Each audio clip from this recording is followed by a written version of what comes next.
Where in the world can you combine sci-fi, comic books, movies, fantasy, fiction, a little bit of everything, cosplay, heroes, villains, all in one place? The answer to that question is right here at the Washington Convention Center. We're here at AwesomeCon, a 3-day celebration of, well, everything geek. Here you have celebrities, you've got workshops, and you've got artists.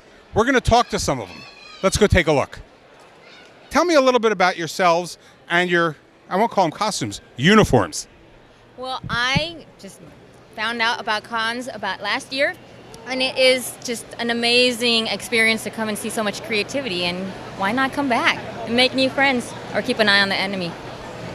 Well, now, Superman and Supergirl couldn't possibly be enemies with the Fantastic Four, could they? I would say we'll see about that, but you won't be able to see me, so we'll find out. So what brings you guys to AwesomeCon? We were just really enthusiastic about comic books, and we wanted to have a chance to dress up, to cosplay, and browse the different vendors and attend the events. Now, not all cosplay is limited to superheroes. We've got Belle from Beauty and the Beast, and she is indeed a beauty. Thank you. I appreciate it. So what's the appeal of AwesomeCon to you? Oh, well, it's fantastic. I actually really do like comic books and superheroes, but I also like Disney, and I love seeing children in costumes and getting to come out and buy a bunch of stuff. Elsa and Jack Frost. Tell me about your characters. Well, Elsa is the Queen of Arendelle. She's from Frozen, which is a very popular Disney movie. And Jack Frost is the Spirit of the Wind, brings the winter, and he was recently in Rise of the Guardians. Okay, I should have known. I'm definitely familiar with Frozen. What's the appeal of AwesomeCon? AwesomeCon is a really fun place to go and just be yourselves. It's funny because you walk around the city in a costume and you get catcalled and people are being a little obnoxious, and you walk into a convention and people are like, "You look amazing, you worked so hard on that, it looks great." It's just everybody really appreciates geekiness at AwesomeCon. You know, okay, let me guess. Jimmy Connors and Chris Everett, right? You got it! Come on. We're Peach from the Mario Brothers games and Waluigi. Waluigi. You know, I did recognize you. It was the curly mustache. So what brings you out to AwesomeCon? We love AwesomeCon. We come every year. It's awesome. And while you're roaming the halls, what do you do here? Mostly look at the merchandise and meet other fellow nerds and get my picture taken. You know, the good stuff. Is For the cosplay.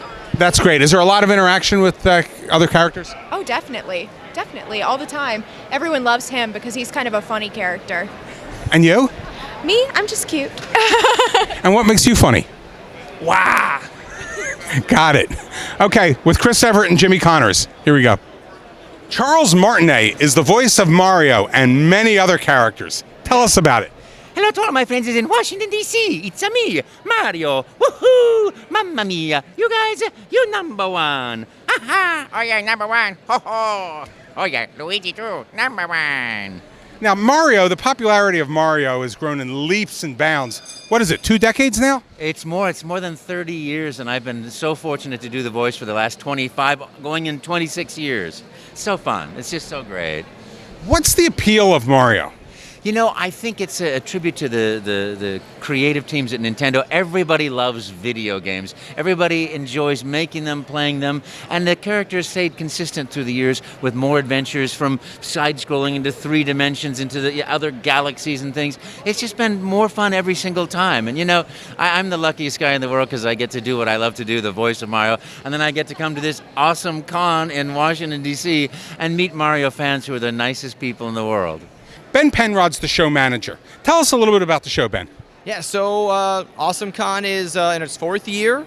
We're expecting over 50,000 attendees this year. Last year in 2013, we only had about 7,000 people, which is not a small number, but it's grown so much since then. Tell us a little bit about the different elements that make up the whole genre of a show like AwesomeCon. Yeah, so we've got the main thing. We're on right where we're at right here. The exhibit hall, the artist alley, which is actually right next to us, has just artists selling their own work. We've got some dealers who are selling more like retail stuff, who have comic books and toys and action figures and T-shirts. We've got our celebrity guests who are signing autographs, taking photos with fans. We've got meeting rooms filled with panels and workshops and discussions. How is Washington, D.C. as an Awesome Con market? It's perfect. It's Washington, D.C. is kind of a hub of geekiness. As we've seen this influx of young people moving into D.C., and it's just perfect for Awesome Con.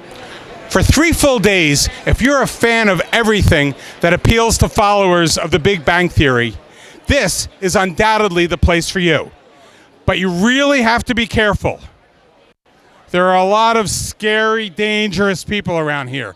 And after all, you don't want to take a chance of this happening to you.